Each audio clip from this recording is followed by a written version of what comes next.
Assalamualaikum warahmatullahi wabarakatuh. Halo, nama saya Ummu Tahira Al-Wahab dari Prodi Psikologi Universitas Nusa Nipa Indonesia.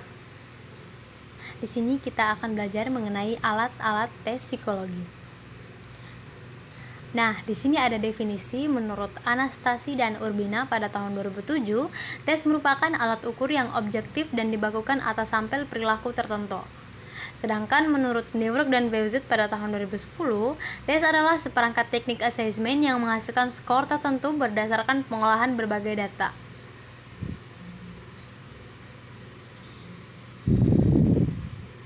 Pada umumnya, tujuan tes psikologi atau psikotes adalah untuk membuat diagnosis psikologis. Diagnosis psikologis dilakukan dengan maksud-maksud tertentu sesuai dengan kebutuhan. Misalnya, untuk tujuan pengembangan prestasi siswa di sekolah, tujuan penelusuran minat dan bakat, tujuan mendiagnosis kecenderungan bawaan dan kepribadian individu siswa yang bersangkutan. Tes adalah prosedur standar. Kenapa dikatakan terstandar? Karena pada proses pembuatan norma, ada proses pengambilan sampel perilaku, hasil tes kemudian digolongkan pada satu kategori atau skor.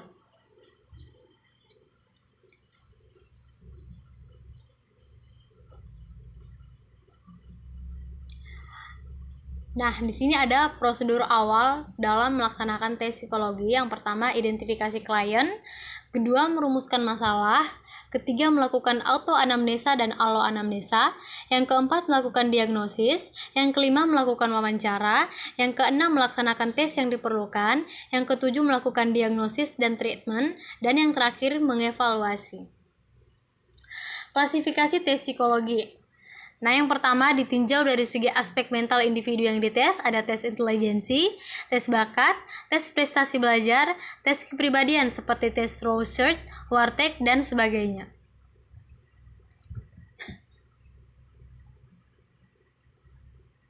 Nah, yang kedua ditinjau dari segi pembuatannya, ada tes Kraepelin, tes Binet, Simon, tes Rorschach, tes Wechsler, tes Kuder, dan lain-lain.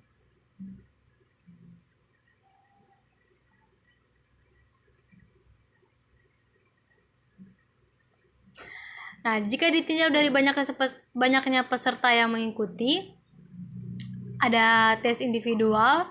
Ini merupakan jenis tes yang hanya dapat melayani satu orang individu saja dalam satu waktu. Contohnya tes Weiss. Kemudian ada tes kelompok. Ini merupakan jenis tes yang dapat melayani kelompok testi dalam satu waktu. Jika dari segi biaya, tes kelompok lebih ekonomis jika dibandingkan dengan tes individual. Nah, jika ditinjau dari segi waktu yang disediakan, ada tes kecepatan atau speed test. Ini mengutamakan kecepatan waktu. Yang kedua ialah tes kemampuan atau power test. Ini merupakan jenis tes untuk mengetahui sampai di mana kemampuan seseorang dalam mengerjakan tes.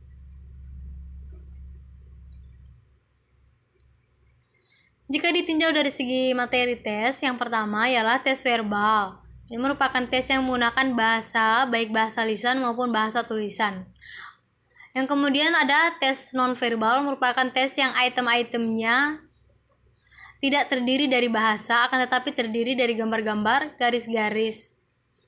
Kemudian ditinjau dari segi aspek manusia yang dites atau testi, ada tes fisik, merupakan alat tes untuk mengetahui kemampuan dan keadaan fisik testi, misalnya tes aerobik. Nah, kemudian ada tes psikis, merupakan alat tes yang digunakan untuk mengetahui keadaan atau kemampuan mental individu testi.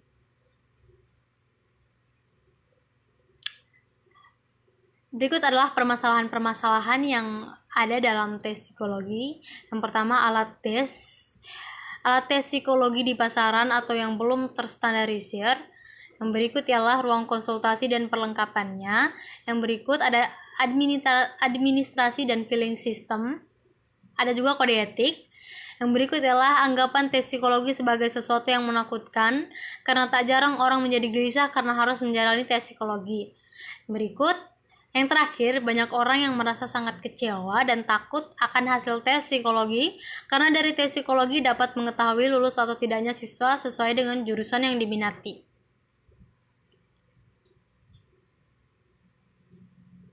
Yang berikut ialah administrasi tes psikologi. Di sini saya ambil tes intelijensi. Ada sekitar 3. Yang pertama untuk anak-anak seperti tes Binet. BPPAC, CPM, CVIT skala 1 dan 2, dan TIKI dasar. Yang kemudian untuk remaja hingga dewasa, TIKI menengah, TIKI tinggi, WAIS, SPM, dan lain-lain. Dari tes intelijensi ada yang namanya tes Binet.